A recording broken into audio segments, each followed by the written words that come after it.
அன்பு நண்பர்களே, ரமேஷ் மணிகண்டன், உயர்நீதிமன்ற வழக்கறிஞர். தமிழக வெற்றிக் கழகத்தில் கவர்மெண்ட் வக்கீல் நியமனம், அதே போல் இந்த செங்கல்பட்டில் ஊராட்சி மன்ற தலைவர் ஊழல், அதனால் கைது, அதுபோல் பல விஷயங்கள் பேசப்பட்டு கொண்டிருக்கிறது. இது ஏன் இந்த மாதிரி பேசப்படுகிறது? இதற்கு என்ன தீர்வு செய்ய வேண்டும்? அதுதான் இன்றைக்கி நான் பேச போகிறேன். நம்மளுடைய தமிழக முதல்வர் திரு ஜோசப் விஜய் அவர்கள், அது மட்டும் இல்லாமல் தமிழக வெற்றிக் கழகத்தின் தலைவர், அவருக்கு வழக்கறிஞராக, அதே போல் இந்த சமுதாயத்தில் பல விஷயங்களை பார்த்து கொண்டிருப்பவனாக சொல்லுகின்ற ஆலோசனை. ஏன்னா பல பிரச்சனைகளை நம்மளுடைய தமிழக வெற்றிக் கழகத்தின் ஆட்சி சந்திக்கிறது. அதாவது பழனியில் 200 கோடி 100 கோடி ரூபாய் லேண்டு ஊழல்ன்றாங்க. ஞானசுந்தரி போட்ட வழக்கு, கவர்மெண்ட் வக்கீல் பிரச்சனை, அதே போல் ஆடை திருடியவரை அரசு வழக்கறிஞராக நியமித்தார்கள். இந்த மாதிரி பல பிரச்சனைகள் சொல்லப்படுகிறது. இப்போது இந்த பிரச்சனைகளுக்கு தீர்வு என்ன? இதை நம்மளுடைய தமிழக முதலமைச்சர் சிந்திக்க வேண்டும். அதற்கு நிச்சயமாக ஒரு தீர்வை சொல்ல வேண்டும் என்பது பொதுமக்களின் கருத்து. இல்லை, அவரும் ஆட்டோமேட்டிக்காக அதெல்லாம் யோசிச்சுட்டு தான் இருப்பாருன்னு தான் என்னுடைய கருத்து. இருந்தாலும் வழக்கறிஞர்கள் என்கின்ற முறையில் அவருக்கு சில ஆலோசனைகளை சொல்ல வேண்டிய அவசியம் இருக்குது. என்னுடைய நண்பர், எனக்கு சீனியர்னு கூட சொல்லுவேன், நம்மளுடைய சவுக்கு சங்கர் அவர்கள் அற்புதமாக நிறைய பேட்டியில் சொல்லும்போது சொல்லுவார், சாட்டையை சுழற்றணும் அப்படின்னு சொல்லுவார். அது அவர் சொல்லக்கூடிய வார்த்தை என்னென்னா, முதலமைச்சர் சில விஷயங்களை போல்டாக முடிவெடுக்கணும் அப்படின்றதுக்காக நம்ம சவுக்கு சங்கர் சார் சொல்கிற விஷயம் அது. அதே அவருடைய பாணி தான், அவர் சொல்லக்கூடிய விஷயம்தான். ஆனால் சட்ட ரீதியாக சொல்லக்கூடிய அவசியமும் எனக்கு இருக்கிறது வழக்கறிஞர் என்கின்ற முறையில். நம்மளுடைய தமிழக வெற்றிக் கழகத்திற்கு ஏன் இவ்வளவு சிக்கல்? இப்போது தலைவர் தெளிவாக சொல்கிறாரு, நான் தவறு செய்ய மாட்டேன், என் கூட இருக்கிறவங்கள தவறு செய்ய விட மாட்டேன், யாருன்னா தவறு செஞ்சாலும் ஆக்ஷன் எடுப்பேன்னு சொல்கிறாரு. அப்போது தலைவர் சொல்லுகின்ற விஷயத்தை செங்கல்பட்டில் இருக்கக்கூடிய ஊராட்சி தலைவர் அதை நிச்சயமாக மதிக்காத காரணத்தினால தான் லஞ்சம் வாங்கி மாட்டிக்கிட்டார். அதுபோல் பல விஷயங்கள் நம்ம பார்த்துட்ருக்குறோம். ஆக்ஷன் எடுக்கிறாங்க, எடுக்கலைன்னா நான் சொல்லலை. ஆனால் என்ன பிரச்சனை இதில் இருக்கிறதுனா, தமிழக வெற்றிக் கழகம் ஆக்ஷன் எடுக்கிற விஷயம் எல்லாத்தையும் பார்த்தீங்கன்னா, அந்த பிரச்சனை மீடியாவில் வெளியில் வந்தால், அதாவது நல்ல எவிடன்ஸோடு வெளியில் வந்தால் மட்டும்தான் அந்த ஆக்ஷன் நடக்கிறது. அதுதான் இன்றைக்கி நடந்து கொண்டு இருக்கிறது. அப்படி வெளியில் மீடியாவில் வந்த பிறகு ஆக்ஷன் எடுக்கிறீங்க அப்படின்னு வைங்களேன், தெரியாமலேயே தலைவர் விஜய் அவர்களுடைய பேச்சை கேட்காமல் பல தவறுகள் நடப்பதற்கான வாய்ப்புகள் அதிகம்.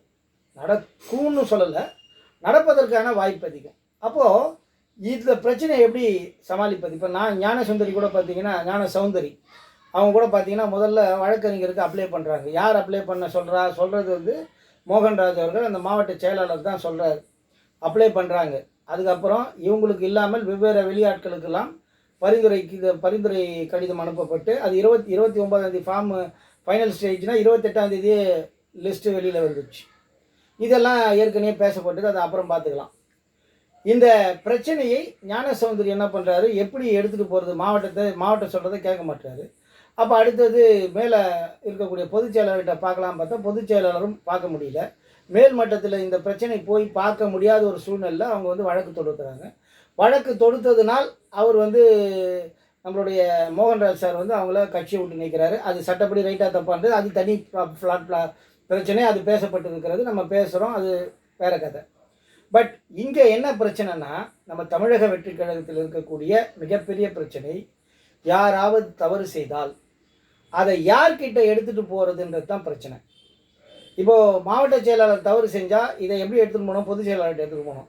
பொதுச் செயலாளரை பார்க்கவே முடியலன்றது தான் பிரச்சனை.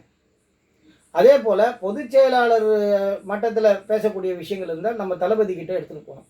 தளபதியை பார்த்து சொல்லக்கூடிய சூழ்நிலை இருக்கிறதா என்று தெரியவில்லை. ஸோ இந்த மாதிரியான பிரச்சனைகளால் தான் இப்போ அந்த தமிழக வெற்றிக் கழகத்தை பொறுத்த வரைக்கும் திமுகவாக இருக்கட்டும், அதிமுகவாக இருக்கட்டும், மற்ற கட்சிகள் மிகப்பெரிய அளவில் அவங்களுடைய அரசியல் விளையாட்டுகளை செய்கிறார்கள்ன்றது என்னுடைய கருத்து. அப்போ இதுக்கு திரு விஜய் அவர்கள் என்ன செய்ய வேண்டும், மாவட்ட செயலாளர்கள் என்ன செய்ய வேண்டும், அந்த கட்சியில் இருக்கின்ற உறுப்பினர்கள் என்ன செய்ய வேண்டும்? ஒரு வழக்கறிஞராக நான் பேசுகிறேன். அப்போது இதை என்ன செய்யணும்னா, முதல்ல மாவட்ட லெவலில் ஒவ்வொரு பகுதியிலும் ஒரு கமிட்டி நியமிக்கணும். அந்த கமிட்டி பேர் டிசிப்ளினரி கமிட்டி. அந்த டிசிப்ளினரி கமிட்டியில் என்ன பண்ணணும் அப்படின்னா, ஒரு குழு, அந்த குழுவில் ஒரு 5 பேரோ ஒரு 3 பேரோ 4 பேரோ வைக்கணும். வச்சு அந்தந்த மாவட்டத்தில் என்னென்னலாம் தவறுகள் இருக்கிறதா சொல்கிறாங்களோ மனுவை கொடுக்க சொல்லணும். அந்த மனுவை வாங்கி உண்மையிலே யாருன்னா தவறு செய்திருக்கிறார்களா, அது வட்ட செயலாளர்கிட்டும் இல்லை பகுதி செயலாளர்கிட்டும் யாருன்னா தவறு செய்திருக்கிறா, தவறு செய்திருந்தால் அந்த தவறு செய்த விஷயத்தை ஆதாரத்துடன் பரிந்துரை பண்ணி பொதுச் செயலாளர் மூலியமாக தலைவருக்கு கொடுத்து நடவடிக்கை எடுக்கிறதுக்கான வழிகளை செய்யணும். அதே போல் மாவட்ட லெவலில் இருக்கக்கூடிய மாவட்ட செயலாளர்கள் தவறு செய்திருந்தால் பொதுச் செயலாளர் தலைமையில், அதாவது நம்மளோட புசி ஆனந்த் சார் தலைமையில் ஒரு கமிட்டி போட்டு அதில் தலைவரும் இருக்கிற மாதிரி இருக்கணும். யார், நம்ம விஜய் சாரும் இருக்கிற மாதிரி இருந்து அந்த கமிட்டியில் என்ன தவறுகள் நடந்திருக்கு, தவறு செஞ்சுருக்காங்களா உண்மையில். ஏன்னா விஜய் சார்கிட்ட நாங்கள் திருப்பி இன்னும் நான் மட்டும் இல்லை, தமிழக மக்களும் ஏன் திருப்பி இதை பேசுகிறோம் அப்படின்னா, இதெல்லாம் திமுக கிட்ட பேச மாட்டோம், இதெல்லாம் மற்ற கட்சிக்கிட்ட பேச மாட்டோம், அந்த விஷயத்தை கேட்க மாட்டோம். ஏன்னா தளபதி விஜய் அவர்கள் தான் தவறு செய்ய மாட்டேன், கூட இருப்பவர்களையும் தவறு செய்ய வைக்க மாட்டேன், அவங்க தவறு செஞ்சாங்கன்னா ஆக்ஷன் எடுப்பேன்னு சொல்லிட்டு ஆட்சிக்கு வந்திருக்கிறாரு. அதுக்காகத்தான் நான் உட்பட எல்லோரும் ஓட்டு போட்டிருக்காங்க. பெருவாரியான மக்கள் ஓட்டு போட்டிருக்காங்க. 35% ஓட்டு போட்டிருக்காங்க. 1,70,000,000 பேர் ஓட்டு போட்டிருக்காங்க.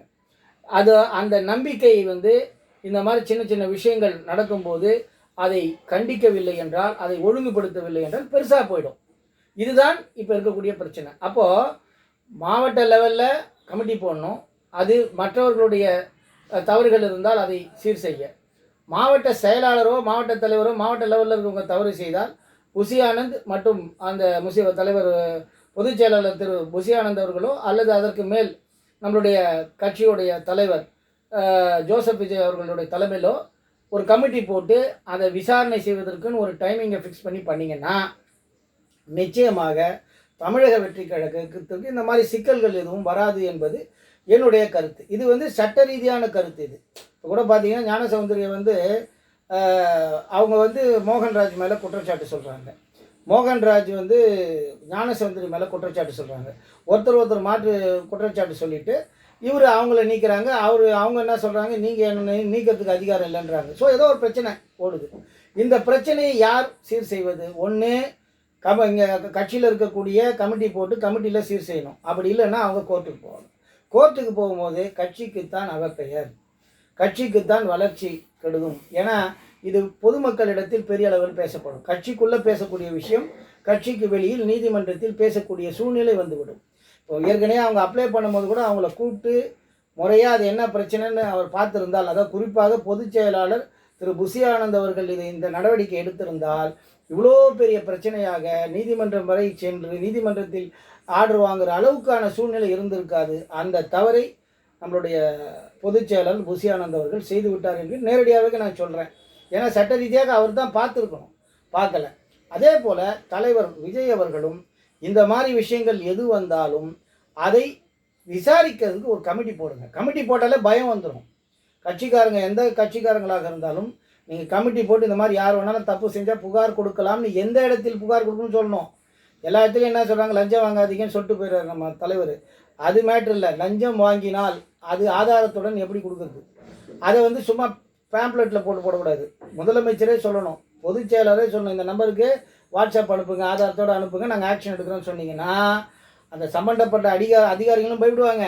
அதே போல் கட்சியில் தவறு செய்யணும்னு நினைக்கிறவங்க, தவறு செய்வதற்காக மாற்று கட்சியிலிருந்து வரவங்களும் கண்டிப்பாக பயம் இருக்கும். பயம் இருந்தால் நம்மளுடைய தளபதி விஜய் அவர்களுடைய எண்ணத்திற்கு ஏற்ப ஊழல் இல்லாத சமுதாயத்தை, ஊழலற்ற நிர்வாகத்தை தருவதற்கான வாய்ப்பு இருக்கும். இது என்னுடைய கருத்து தான். அதை ஏற்றுக்காது திரு புசி ஆனந்த் சார் பொதுச் செயலாளருடைய விருப்பம். அதே போல் திரு தலைவர் ஜோசப் விஜய் அவர்களுடைய விருப்பம். அதை பற்றி அவங்கக்கிட்ட விட்டுறேன். பட் ஆலோசனை சொல்வது என்பது ஒரு குடிமகனாக, ஒரு வழக்கறிஞராக தமிழக வெற்றி கழகம் நன்றாக பயணிக்க வேண்டும் என்கின்ற ஒரு நல்ல எண்ணத்தில் நான் சொல்லுகிறேன். ரமேஷ் மணிகண்டன், உயர்நீதிமன்ற வழக்கறிஞர். என்னுடைய ஃபோன் நம்பர் 9841786197 9841786197. யார் என்ன டவுட் இருந்தாலும் என்னிடத்தில் கேளுங்கள். நிச்சயமாக எனக்கு டைம் இருக்கும்போது இந்த மாதிரி பதிவுகளை உங்களுக்கு போடுகிறேன்.